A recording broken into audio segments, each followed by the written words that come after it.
Hello everyone. Chapter 2 linear equation in one variable में हमने अपनी एक्सरसाइज 2.5 तक कवर कर लिया है सिलेबस। इनमें हमने लीनियर इक्वेशंस को सॉल्व करना सीखा, वर्ड प्रॉब्लम से लीनियर इक्वेशन को कैसे बनाना है और फिर उनको सॉल्व करना सीखा। अब हमारी लास्ट एक्सरसाइज आ गई, एक्सरसाइज 2.6। यहाँ पर भी हमें कुछ लीनियर इक्वेशंस दी हुई हैं, उनको सॉल्व करेंगे और मेथड बिल्कुल सेम है। जस्ट आपको ये देखना है कि आप इस इक्वेशन को कैसे सॉल्व कर सकते हो। अब यहाँ पे हमें दिया हुआ है 8x - 3/3x = 2। अब देखो ना, तो हम इसमें लाइक टर्म्स को एक तरफ एक साथ कर सकते हैं, क्योंकि यहाँ पे 8x और 3x लाइक टर्म है, तो इनको हम अलग अलग नहीं कर सकते। 3 और 2 लाइक टर्म्स हैं, उनको अलग अलग नहीं कर सकते। तो उससे पहले इसको और सिंप्लीफाई करना पड़ेगा ताकि हम लाइक टर्म्स को एक तरफ कर सकें। अब हम कैसे सॉल्व कर सकते हैं? ना तो हम इसको 8x में से 3x माइनस करके कोई आंसर निकाल सकते हैं, क्योंकि ये अनलाइक टर्म्स हैं। तो एक ही मेथड बच जाता है हमारा। यहाँ पे इसके डिनोमिनेटर में कुछ नहीं है, तो 1। अब हम क्रॉस मल्टीप्लाई करेंगे, क्रॉस मल्टीप्लाई करके इसको सॉल्व करेंगे। ये 1 8x - 3 के साथ मल्टीप्लाई हो जाएगा, 2 मल्टीप्लाई हो जाएगा 3x के साथ। ये तो 8x - 3 मिलेगा। 2 को 3x के साथ मल्टीप्लाई करेंगे तो ये हमें मिल जाएगा 6x। अब हम लाइक टर्म्स को एक साइड कर सकते हैं, एक साथ कर सकते हैं। 8x यहीं पे रहेगा, 8x के साथ लाइक टर्म है 6x, वो अपनी पोजीशन चेंज करेगा बाय ट्रांसपोजिशन। यहाँ पे 6x का साइन है पॉजिटिव, ट्रांसपोजिशन करेगा तो ये हो जाएगा नेगेटिव। अब 3 की पोजीशन चेंज होंगी, 3 का साइन यहाँ पे है नेगेटिव, ये अपनी ट्रांसपोजिशन करेगा तो इसका साइन हो जाएगा पॉजिटिव। अब यहाँ से जब 6x उस तरफ चला गया तो यहाँ पे कुछ नहीं बचा, तो इसका मतलब 0। और ये जब 3 इधर आएगा तो वो उस अपना साइन लेके आएगा पॉजिटिव। 8x - 6x 2x, 0 + 3। अब ये x के साथ 2 मल्टीप्लाई हो रहा है, ट्रांसपोजिशन होगी तो डिवाइड करेगा उस तरफ जाके, तो हमारा आंसर आ जाएगा 3/2। सो हमने यहाँ क्या सीखा कि जब इस फॉर्म में कोई नंबर दे दिया जाए, कोई इक्वेशन दे दी जाए जिसमें हम लाइक टर्म्स को अलग अलग नहीं कर सकते, ये वेरिएबल वाली टर्म्स एक तरफ और विदाउट वेरिएबल वाली टर्म्स एक तरफ नहीं कर सकते, तो हमें सबसे पहले क्रॉस मल्टीप्लाई करना पड़ेगा। ऐसे फ्रैक्शन में अगर नंबर दिए हैं तो क्रॉस मल्टीप्लाई करके हम उनको पहले सिंप्लीफाई कर सकते हैं, देन हम लाइक टर्म्स को अलग अलग कर सकते हैं। अब ये मैंने फर्स्ट पार्ट कराया है, तो सेकंड पार्ट आपको खुद करना है और थर्ड पार्ट आपको खुद करना है। बिल्कुल सेम इसी मेथड पे क्रॉस मल्टीप्लाई करना है, लाइक टर्म्स एक तरफ करनी है और फिर वहाँ से वेरिएबल की वैल्यू फाइंड आउट करनी है। फोर्थ पार्ट, अब देखो 3y + 4 दिया हुआ है, डिनोमिनेटर में 2 - 6y दिया हुआ है, = -2/5 दिया हुआ है। अगेन हम लाइक टर्म्स को अलग अलग नहीं कर सकते, तो एक ही मेथड बच गया हमारे पास, क्रॉस मल्टीप्लाई वाला। 5 को मल्टीप्लाई कर देते हैं इसके साथ, और इस 2 - 6y को मल्टीप्लाई कर सकते हैं -2 के साथ। 5 3y + 4 = -2 2 - 6y। अब 5 इस पूरे ब्रैकेट के साथ मल्टीप्लाई हो रहा है, तो हर टर्म के साथ मल्टीप्लाई होगा। 5 को 3y के साथ मल्टीप्लाई करेंगे तो 15y, 5 को +4 के साथ मल्टीप्लाई करेंगे तो +20, -2 को 2 के साथ मल्टीप्लाई करेंगे तो -4, -2 को -6y के साथ मल्टीप्लाई करेंगे तो +12y। अब हम लाइक टर्म्स को अलग अलग कर सकते हैं। 15y यहीं पे रहेगा, ये 12y अपनी पोजीशन चेंज करेगा, इसका साइन यहाँ पॉजिटिव है, ट्रांसपोजिशन करेंगे तो नेगेटिव हो जाएगा। -4 अपनी पोजीशन चेंज नहीं कर रहा है तो साइन एज इट इज़। 20 इधर पॉजिटिव है, ट्रांसपोजिशन करेंगे तो नेगेटिव हो जाएगा। 15 - 12y 3y, minus plus 20 + 4 24, sign negative.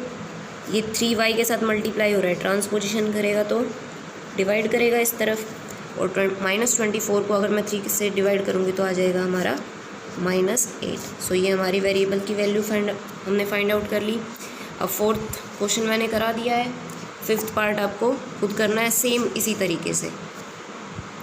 अब जो हमने अपनी 5 इक्वेशंस को सॉल्व किया है, उसी के बेस पे अब हमें 2 वर्ड प्रॉब्लम दी हुई है।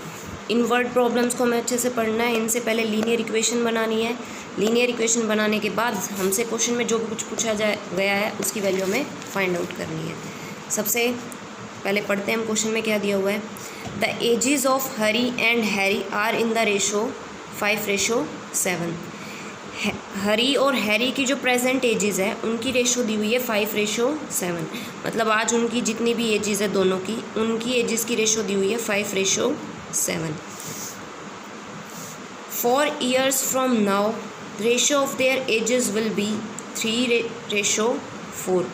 आज से 4 साल बाद उनकी 4 साल बाद वाली एजेस की जो रेशो होगी वो रेशो हो जाएगी 3:4। हमें उनकी प्रेजेंट एजेस फाइंड आउट करनी है। अब हमें उनकी प्रेजेंट एजेस की रेशो दी हुई है। जब भी रेशो में दी होती है तो हम उसके साथ एक वेरिएबल लेट करके हम डाटा लेट कर लेते हैं। सो पहले हम इनकी प्रेजेंट एजेस लेट करते हैं। लेट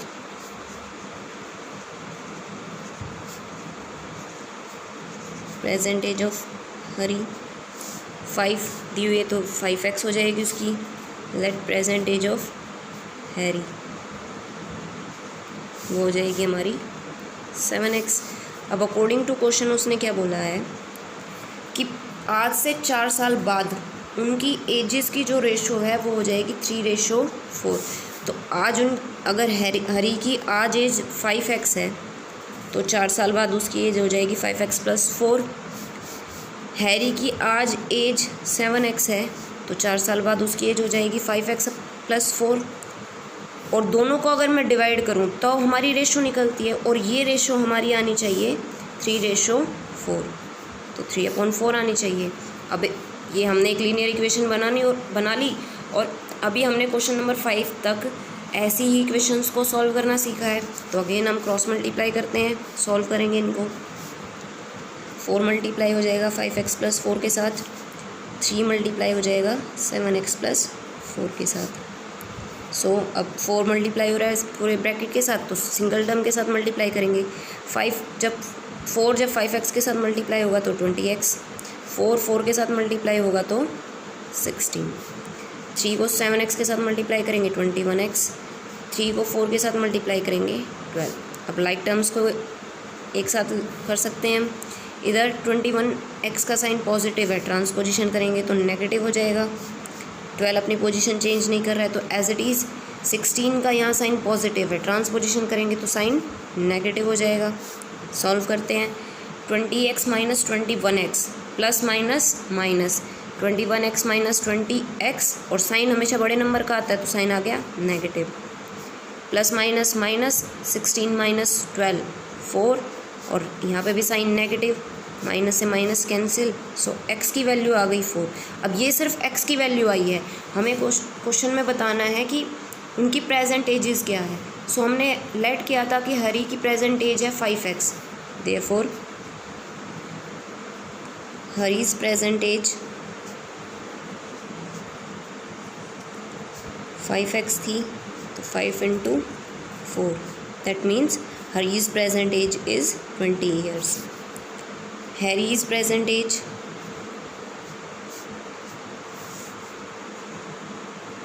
यहाँ पे ईयर्स लिख लेना, 7x थी तो 7 × 4, 7 4 = 28 years।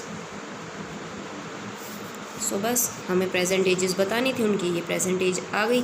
अब इसको हम डिवाइड करके देखेंगे तो वापस हमें रेशो 5:7 ही मिलेगी। इस एक्सरसाइज का और इस चैप्टर का हमारा last question. The denominator of a rational number is greater than it's numerator bye 8। Rational number क्या होते हैं? ऐसे नंबर जो P/Q की फॉर्म में लिखे जाए, जहाँ पे P और Q इंटीजर होने चाहिए और Q की वैल्यू 0 के इक्वल नहीं होनी चाहिए। ये हमने बता दिया, पढ़ लिया है फर्स्ट चैप्टर में। अब एक रैशनल नंबर दिया हुआ है जिसका डिनोमिनेटर उसके न्यूमरेटर से 8 ज़्यादा, 8 बड़ा है।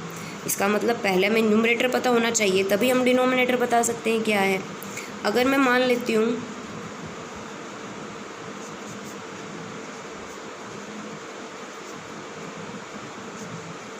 न्यूमरेटर हमारा x है, हमने मान लिया न्यूमरेटर x है, तो इसका मतलब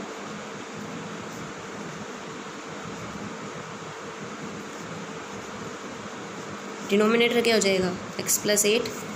ये अगर समझ नहीं आया तो समझो। अगर मैं कह रही हूँ मेरा न्यूमरेटर है 2 और जो डिनोमिनेटर है वो न्यूमरेटर से 8 बड़ा है, 8 ज़्यादा है, तो अगर मैं 2 में 8 ऐड कर दूँगी तो हमें जो डिनोमिनेटर मिल जाएगा। मैंने न्यूमरेटर को लेट किया x, अब डिनोमिनेटर 10 बड़ा है, 8 ज़्यादा है, तो न्यूमरेटर में अगर मैं 8 ऐड कर दूँगी तो ही हमें डिनोमिनेटर मिलेगा, तो x+8 मिल गया हमें।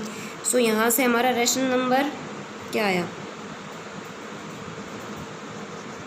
रैशनल नंबर हम कैसे लिखते हैं? न्यूमरेटर अपॉन डिनोमिनेटर, ये हमारा रैशनल नंबर आ गया। अब आगे क्या बोला गया है?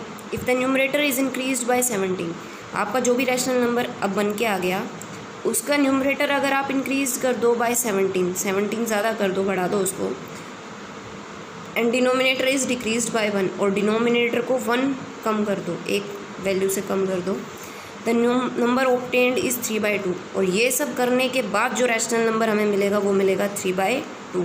फाइंड द रैशनल नंबर, तो वो रैशनल नंबर फाइंड आउट करो। सो करते हैं हम। अकॉर्डिंग टू क्वेश्चन हमें क्या दिया हुआ है? हमारा रैशनल नंबर था x+8। क्वेश्चन में बोला था न्यूमरेटर को बढ़ा दो 17 और इंक्रीमेंट कर दो उसमें, और डिनोमिनेटर को 1 डिक्रीज़ कर दो, कर दिया हमने। और ये सब करने के बाद सॉल्व करोगे तो आपको नंबर मिलना चाहिए 3/2, ये हमें बोला गया है क्वेश्चन में। सो इसको सॉल्व करते हैं पहले। x+17 एज इट इज़, और कुछ सिंप्लीफाई नहीं कर सकते। 8 - 1 इसको सिंप्लीफाई कर सकते हैं, ये हमारा हो जाएगा x+7। 8 - 1 7, x as it is, और इसकी वैल्यू आनी चाहिए 3/2। अगेन अब ये हमारा वैसा ही क्वेश्चन बन गया। सिंप्लीफाई करते हैं बाय क्रॉस मल्टीप्लिकेशन। 2 मल्टीप्लाई हो जाएगा हमारा x+17 के साथ, 3 मल्टीप्लाई हो जाएगा x+7 के साथ। अब करते हैं मल्टीप्लाई। 2 को x के साथ मल्टीप्लाई करेंगे तो 2x, 2 को 17 के साथ मल्टीप्लाई करेंगे तो 34, 3 को x के साथ मल्टीप्लाई करेंगे 3x, 3 को 7 के साथ मल्टीप्लाई करेंगे 21। अब लाइक टर्म्स को एक साथ रखना है। 2x as it is, 3x अपनी पोजीशन चेंज करेगा, 3x किसका साइन है यहाँ पे? पॉजिटिव, ट्रांसपोजिशन करेंगे तो नेगेटिव हो जाएगा। 21 अपनी पोजीशन चेंज नहीं कर रहा, तो 21 का साइन एज इट इज़। 34 अपनी पोजीशन चेंज कर रहा है, 34 का साइन यहाँ पॉजिटिव, ट्रांसपोजिशन करेंगे तो negative. 2x - 3x plus minus 3x - 2x, x होता है और साइन बड़े वाले नंबर का आएगा, बड़े वाला नंबर नेगेटिव है तो यहाँ पे साइन नेगेटिव, प्लस माइनस 34 - 21, तो आ जाएगा हमारा 13 और साइन नेगेटिव, माइनस से माइनस कैंसिल। सो x की वैल्यू आ गई हमारी 13। ये सिर्फ x की वैल्यू आई है, x हमने माना था न्यूमरेटर को, तो हमारा न्यूमरेटर आ गया 13। हमारा रैशनल नंबर था x अपॉन x+8। सो यहाँ पे x की वैल्यू पुट कर देते हैं 13 + 8, सो हमारा नंबर आ गया 13/21। यही हमें फाइंड आउट करना था। इसी के साथ हमारा चैप्टर कंप्लीट हो गया। हमने सीखा इस चैप्टर में लीनियर इक्वेशंस होती क्या हैं,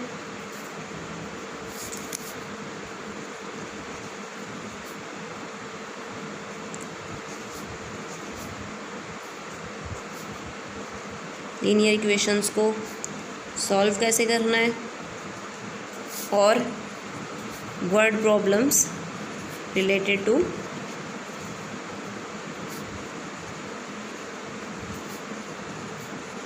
लीनियर इक्वेशंस। हमने इस चैप्टर में ये 3 चीज़ें सीखी हैं। लीनियर इक्वेशन होती क्या है, लीनियर इक्वेशंस को सॉल्व कैसे करना है, वर्ड प्रॉब्लम्स दी हुई थी, उनसे हमने पहले लीनियर इक्वेशन बनाई और फिर उन लीनियर इक्वेशंस को सॉल्व किया। So that's all for today, thank you.